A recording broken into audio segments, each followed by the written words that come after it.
Tonight's story is titled, I Found an Abandoned Nissan in the Alaskan Bush by Linthelia. Back in my 20s, I was what you might call an adventure girl. About 10 years ago, give or take, something happened that changed that. I moved to the city, got a boring job and a boring apartment, and became decidedly averse to the outdoors. I haven't really told anyone about it in all that time, save my now wife, because, well, for one, they think I'm crazy, and for two, I don't want to think about it. I'm finally putting it here, though, because you all deserve to hear it. After all, you probably saved my life. At the time, I had just graduated college and moved from Texas to Alaska, out of desire for, you guessed it, adventure. I had a job doing stuff I liked. It paid well and gave me enough vacation days to get out and do something really adventurous every once in a while. One thing I'd had on my bucket list since moving north was driving the Dalton Highway. For those unfamiliar, that's a highway, and highway is generous, that goes from Fairbanks to Prudhoe Bay on the Arctic Ocean.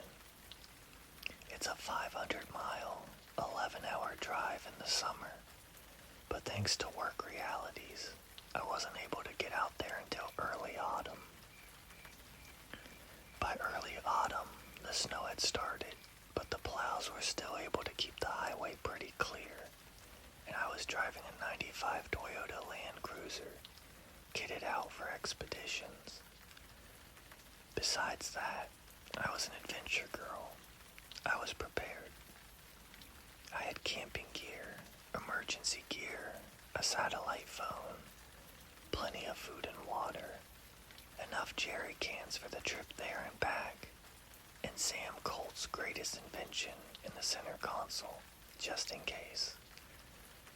For those unfamiliar, that's the 1911. I was planning to make the trip in 2 days, sleeping in the back of the Land Cruiser halfway. I had enough blankets to keep warm, and I had a nice comfy space back there that I could fit in. I'd have to drive slower because of the snow. I wanted to enjoy the scenery, and the sun was setting pretty early by that time of year.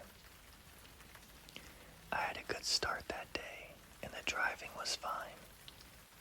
By the time everything went down, it had been dark for about an hour, and I was getting into the foothills of the Brooks Range. That's good scenery, and also terrain I didn't want to be going through in the dark. So I was just about ready to pull over for the night when I saw caution flashers up ahead.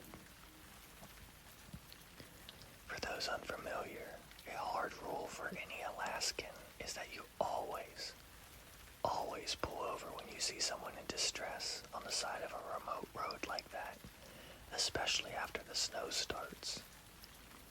If they aren't prepared for an emergency, there's a very good chance that you could save their life. So that's exactly what I did. I pulled over next to a Nissan SUV. Not as nicely kitted out as mine, but not bad either. I figured they were doing the same thing I was. Small world. By the jack under one axle and the wheel sitting next to the car, they'd blown a tire. What I didn't see, though, were the people. I got out of my Land Cruiser, crunching down in the snow, and looked around. There aren't a ton of trees that far north, but there are quite a few patches of evergreens that, while not quite forests, can be pretty dark and thick on a snowy night. Hey! I called, my voice going dead a few yards away, as sound does in snowy woods. Y'all need help? No answer. Dead silence, save the faint clicking over the flasher from inside their Nissan. I shouted again. "Anybody there? I've got tools." No answer. Dead silence. I considered myself a pretty brave bitch back then, but I'll admit that I was creeped out at this point. This vehicle definitely hadn't been near for long, but there was no one to be seen. Besides that, the dead quiet and the darkness of the night were unnerving. It wasn't that weird for it to be silent on a snowy night like this, that far north, but still, creepy. Creepy enough that I hopped back in the car and grabbed my .45, storing it in one of the big pockets in the front of my jacket, just in case. There were bears up there. I approached the Nissan and saw footprints in the snow.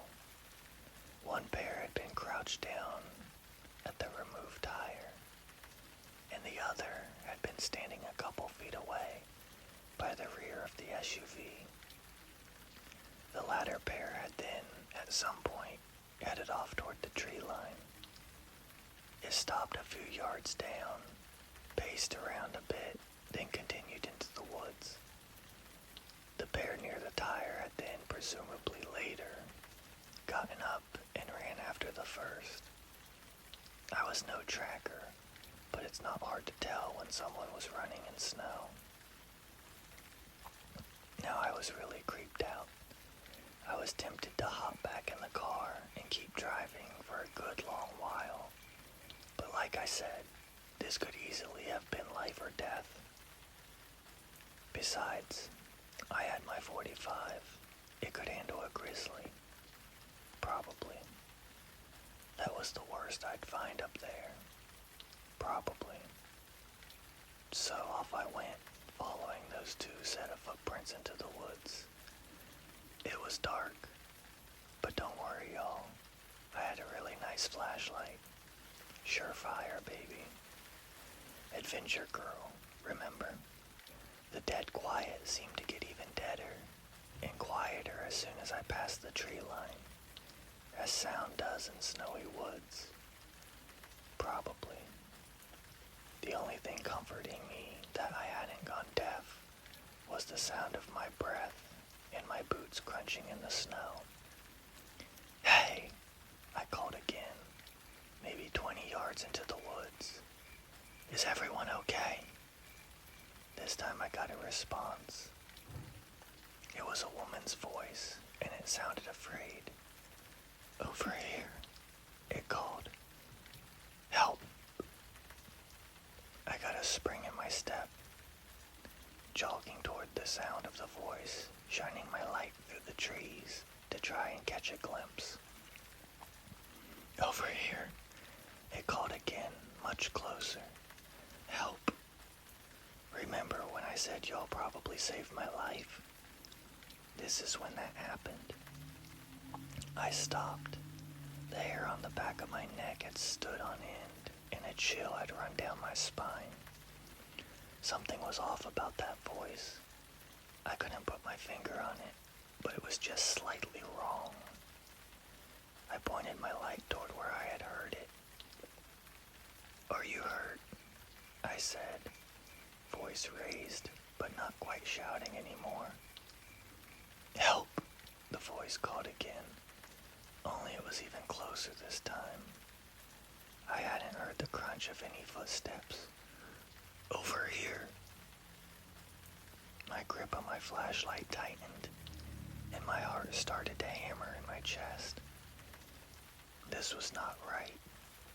I'd read a lot of No Sleep back then, and had watched and listened to my fair share of spooky stories.